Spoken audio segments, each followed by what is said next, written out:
Bonjour. La semaine dernière, j'ai parlé du niveau 1 du diagramme de conceptualisation, où sont les pensées automatiques. Dans cette vidéo, je vais introduire le niveau 2 en parlant des présuppositions sous-jacentes et comment le niveau 1 se connecte au niveau 2 en créant des circuits. Le matériel d'aujourd'hui se trouve dans le chapitre 5 de mon livre Trial-Based Cognitive Therapy, Distinctive Features. Nous avons trois circuits principaux qui se connectent et se nourrissent les uns les autres. Vous avez vu la semaine dernière que les comportements déclenchés par des situations spécifiques au niveau 1 sont les réponses que les gens trouvent ou sont contraints de le faire à cause de ses inclinations personnelles et de leurs prédispositions. Cependant, ces soi-disant comportements situationnels, c'est-à-dire ceux provoqués par des situations spécifiques qui sont utilisés de façon répétée par le patient, finissent par devenir habituels.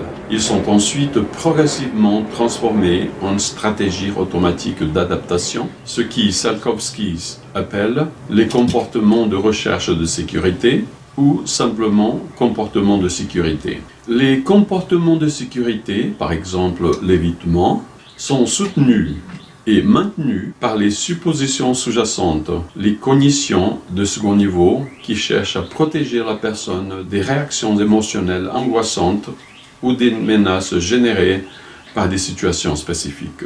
Ainsi, un cercle vicieux est formé dans lequel les présuppositions sous-jacentes produisent davantage de comportements de sécurité qui produisent à leur tour d'autres pensées automatiques qui continuent de générer des émotions qui, à leur tour, renforcent les comportements qui, encore une fois, renforcent les présuppositions sous-jacentes. Les présuppositions sous-jacentes se manifestent comme des pensées du type « si, alors » et comme de règles. Les comportements de sécurité qu'ils maintiennent peuvent être si automatisés que, dans certaines situations, les défier ou les affronter provoque des réactions émotionnelles même en l'absence de pensées automatiques explicites. Vous pouvez voir ici comment le circuit 1 maintient ce cycle qui se poursuit indéfiniment. Vous pouvez également voir que les émotions et les comportements produits par les pensées automatiques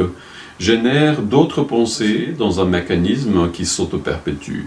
Permettez-moi de vous donner l'exemple de quelqu'un qui prend l'ascenseur pour aller à son bureau et l'ascenseur est interrompu pendant quelques secondes entre deux étages. Cette personne qui n'a jamais eu peur des ascenseurs a peur pour la première fois dans un ascenseur. Sa pensée automatique est « et si ça dure si longtemps que je n'ai pas assez d'air pour respirer ?»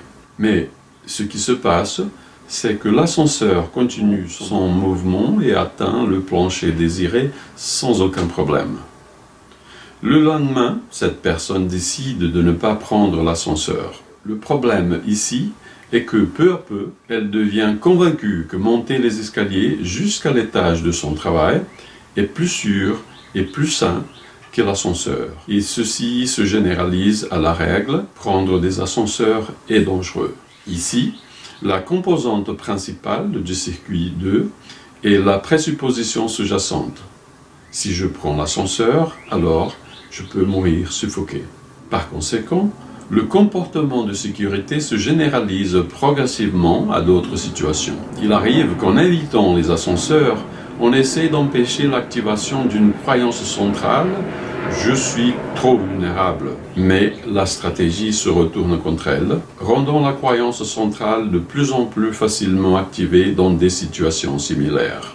Cela confirme et renforce encore plus la présupposition sous-jacente qui se développe comme la règle générale « les ascenseurs sont dangereux ». Ce qui à son tour confirme la croyance centrale « je suis trop vulnérable ». Le fait est que ces stratégies d'adaptation sont des véritables zones de confort qui se retournent et empêchent une autorégulation efficace des pensées et des émotions. Si vous aimez cette vidéo, donnez un coup de pouce et partagez-la avec vos amis et collègues. Si vous n'êtes pas encore abonné à cette chaîne, faites-le maintenant pour être averti lorsque d'autres vidéos seront diffusées.